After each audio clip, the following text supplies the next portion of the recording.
ये आतंकी हमला सच्ची कहानी पर आधारित है।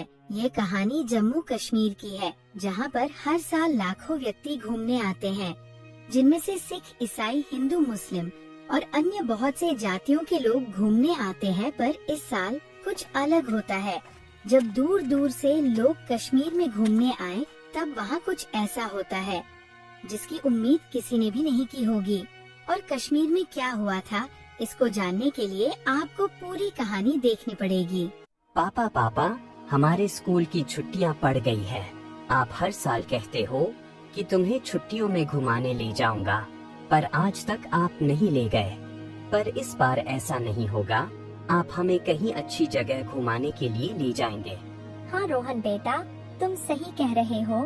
मैं भी हर साल कह कर थक चुकी हूँ, पर आज तक ये हमें घुमाने नहीं ले गए। कभी बोलते हैं कि ऑफिस में काम बहुत है और कभी बोलते हैं कि पैसा नहीं है।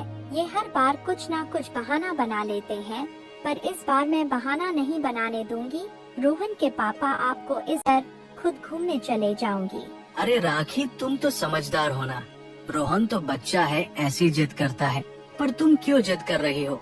तुम्हें तो पता है ना कि इस बार हमारा हाथ टाइट है और ऑफिस में बहुत ज्यादा काम है, तो हम घूमने कैसे जा सकते हैं। और मैंने तुम्हारे लिए एक बार छुट्टी मांगी भी थी बॉस से, पर उन्होंने मुझे साफ मना कर दिया छुट्टी देने के लिए। मुझे कुछ नहीं पता, चाहे आपको छुट्टी मिले या ना मिले, आप हमारे साथ चल रहे हो क्या? बस इतना बता दो मुझे। अगर नहीं जा रहे हो तो भी बता दो, मैं रोहन को खुद घुमाने ले जाऊंगी। हाँ मम्मी, आप यह ठीक कह रही हो। पापा तो हमें लेकर नहीं जाएंगे। इससे अच्छा तो हम दोनों ही घूमने चले जाएं। अरे नहीं रोहन बेटा, घुमाने तो सिर्फ मैं ही ले जाऊंगा तुमको। और चाहे बॉस छुट्टी दे या ना दे, सबसे पहले मेरी फैमिली है, उसके बाद मेरा ऑफिस या मेरा अन्य काम। चलो रेखा, जल्दी से पैकिंग कर लो, टाइम वेस्ट ना करो तुम। अरे पापा, पहले यह तो बता दो कि हम लोग घूमने कहाँ पर जा रहे हैं। रोहन बेटा, हम ऐसी जगह जा रहे हैं जहाँ पर गर्मी का कोई नाम और निशान ना हो। चलो तुम गैस करो कि हम कहाँ चलेंगे। पापा, हिमाचल या मनाली जाएंगे क्या हम लोग घूमने? अरे नहीं बेटा, तुम्हारे पापा कश्मीर जाने की बात कर रहे हैं। वाह पापा, आप कश्मीर लेकर जाओगे हमें।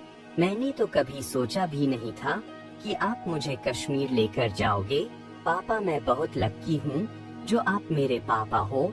ऐसा कोई भी फ्रेंड नहीं है मेरा जो आज तक कश्मीर में घूमने गया हो। बस मैं पहला ही हूँ जो कश्मीर में जाऊँगा। थैंक यू पापा, मुझे कश्मीर ले जाने के लिए। अरे चलो बातें मत करो, अब जल्दी से पैकिंग कर लो, नहीं तो ट्रेन छूट जाएगी। फिर सब कश्मीर जाने के लिए पैकिंग कर लेते हैं और उनके जैसे बहुत सारे लोग भी कश्मीर जाने के लिए तैयार हो जाते हैं, जिसमें हिंदू, मुस्लिम, सिख, ईसाई लोग थे। असली कहानी स्टार्ट होती है कश्मीर जाने के बाद। रोहन का परिवार और अन्य लोग भी कश्मीर पहुंच गए थे। वहां पर सभी लोग बर्फ का आनंद ले रहे थे और बहुत ही ज्यादा एंजॉय कर रहे थे, परंतु उनको इस बात की भनक भी नहीं थी कि उन पर आतंकी हमला होगा। तभी रोहन अपने पापा से बोलता है, पापा, बहुत ठंड लग रही है, पर बहुत मजा भी आ रहा है। अब मुझे चाय पीने का मन कर रहा है और भूख भी लग रही है। नहीं रोहन, आपको कुछ नहीं मिलेगा। आप अभी रोटी और चाय पी कर आए हो। नहीं मम्मी, मुझे तो चाय पीनी है और रोटी भी खानी है। आप कहीं से भी ला कर दो। ठीक है बेटा, तुम रोना बंद करो और मैं आसपास जाकर ढाबा ढूंढता हूँ। फिर मोहन ढाबा देखने चला जाता है।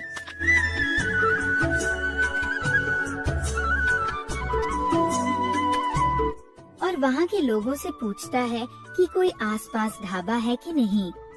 पर बहुत ढूंढने के बाद और पूछने के बाद उसे एक भी ढाबा नहीं मिलता।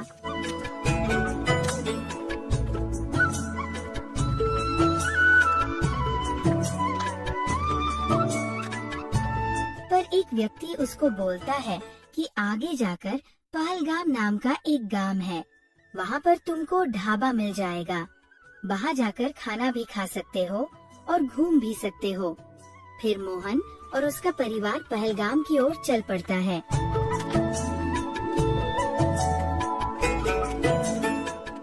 थोड़े समय बाद वह पहलगाम पहुंच जाते हैं। पहलगाम पहुंचने के बाद सबसे पहले वो ढाबे पर चाय और नाश्ता करते हैं। वाह पापा, यहाँ पर कितनी अच्छी चाय और नाश्ता है। इसको पीकर और खाकर तो मेरा पेट ही भर गया। अब बस मुझे घूमना है और बहुत खेलना भी है आप दोनों के साथ। नहीं बेटा, रात होने वाली है। हम अपने होटल चलते हैं। कल सुबह आकर दोबारा घूम लेंगे। और वैसे भी हम 4-5 दिन और है यहाँ पर। हम आराम से घूम लेंगे सारी जगह। नहीं पापा, मुझे तो आज ही घूमना है और मैं घूमे बिना नहीं जाऊंगा। नहीं बेटा, ऐसी जिद नहीं करते। जब पापा ने बोला है ना कि कल घूम लेंगे और आज वैसे भी रात होने वाली है। इतना राखी बोल ही पाई थी, तभी चिल्लाने की आवाज आती है और पता चलता है कि आतंकियों ने हमला कर दिया है। तभी सभी लोग भागने लगते हैं।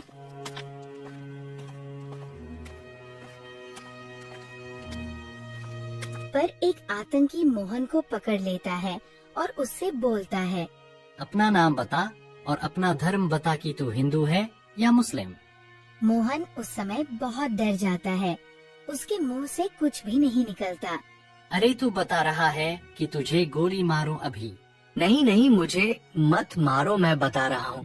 जल्दी बता, तेरा धर्म क्या है। भैया मैं हिंदू हूँ। हिंदू नाम सुनकर आतंकियों ने मोहन की एक उंगली छीनी और उस पर गोली बौछार कर दी। और फिर मोहन की पत्नी भी आतंकियों से बोलती है, मुझे भी मार दो, अब मैं जी के क्या करूँगी जब मेरा पति ही नहीं रहा। पर आतंकियों ने उसको नहीं मारा, परंतु आतंकवादी उसे बिना मारे वहाँ से चला जाता है। सुन, तू अपना नाम बता और अपना धर्म बता। मेरा नाम रहीम है और मैं एक मुसलमान हूँ। मुझे मत मारना, मैंने कुछ नहीं किया। मैं आपके आगे हाथ जोड़ता हूँ। मेरे छोटे छोटे बच्चे हैं, उनकी देखभाल कौन करेगा। प्लीज मुझे मत मारो। अरे रहीम मियाँ, आप तो हमारे मजहब के हो, आपको कोई कुछ नहीं कहेगा। यह मेरी जिम्मेवारी है। हम तो सिर्फ कश्मीर में से हिंदुओं को मारने आए हैं। हमारा मकसद केवल हिंदुओं का सफाया करना है। अरे नहीं, आप हिंदू को भी मत मारो ना, ये भी हमारे भाई बंधु हैं। इन्होंने तुम्हारा क्या बिगाड़ा है। हमें आपस में मिलजुल कर रहना चाहिए, न कि एक दूसरे को मार के। आज तुम हिंदुओं को मार रहे हो, कल को ऐसा ना हो कि हिंदू भी हमें मारने लगे, फिर हम क्या करेंगे। इसलिए मैं कहता हूँ यह लड़ाई को यहीं खत्म करो और हम सबको छोड़ दो। अरे तुम चुप हो जाओ, तुम्हें मरना है क्या? ये ज्ञान किसी और को देना। हमारा मकसद है हिंदुओं को खत्म करना और वह आज पूरा करके जाऊंगा। और जो हमारे बीच में आएगा सबसे पहले मैं उसको मारूंगा। अरे नहीं नहीं भाई, मैं कुछ नहीं कह रहा हूँ। आपको जो करना है करो, पर मुझे मत मारना। फिर आतंकवादी रहीम को छोड़ देता है और दूसरे व्यक्ति से कहता है, तुम अपना नाम बताओ, क्या नाम है तुम्हारा? वह डर जाता है और अपने मन में सोचता है, अगर मैं इस आतंकवादी को अपना असली नाम और अपना असली धर्म बताऊंगा तो यह मुझे तुरंत ही मार देगा। मैं ऐसा करता हूँ कि इसको मैं अपना नाम और धर्म गलत बता देता हूँ, जिससे मेरी जान बच जाएगी। मेरा नाम अब्दुल है और मैं एक मुस्लिम हूँ। अब तो तुम मुझे नहीं मारोगे क्योंकि मैं आपके मजहब का ही हूँ। अच्छा, तो तुम मुसलमान हो। चलो तुम मुझे कलमा पढ़कर सुनाओ। कलमा? ये कलमा क्या होता है? क्यों, तुमको कलमा के बारे में कुछ पता नहीं? अरे यह तो हर मुसलमान को पता होता है। तुम क्या सोच रहे थे? तुम मुझे पागल बना दोगे और मैं बन जाऊंगा क्या? मैं ऐसे ही आतंकवादी नहीं बना हूँ। भैया मुझे माफ कर दो, मुझसे बहुत बड़ी गलती हो गई। मुझे मारना मत, मेरे छोटे छोटे बच्चे हैं। मैं मर गया तो उनकी देखभाल कौन करेगा? प्लीज मुझे मारना मत, मैं आपके आगे हाथ जोड़ता हूँ। आतंकवादी उसकी एक भी नहीं सुनता और उस पर बंदूक चला देता है और उसको मारने के बाद आतंकवादी वहाँ से भाग जाता है। ये घटना है पहलगाम की। आतंकियों ने केवल मोहन को नहीं मारा था, बल्कि उसके अलावा भी बहुत सारे लोगों को मारा। आतंकियों ने केवल हिंदुओं को मारा, और जो हिंदू झूठ बोल रहे थे आतंकियों से बचने के लिए कि मैं मुस्लिम हूँ, आतंकवादी उनके पेंट उतार कर चेक कर रहे थे कि ये हिंदू है या मुस्लिम। अगर जिसका खतना नहीं हुआ हो, आतंकवादी उसको उसी टाइम गोली मार देते थे।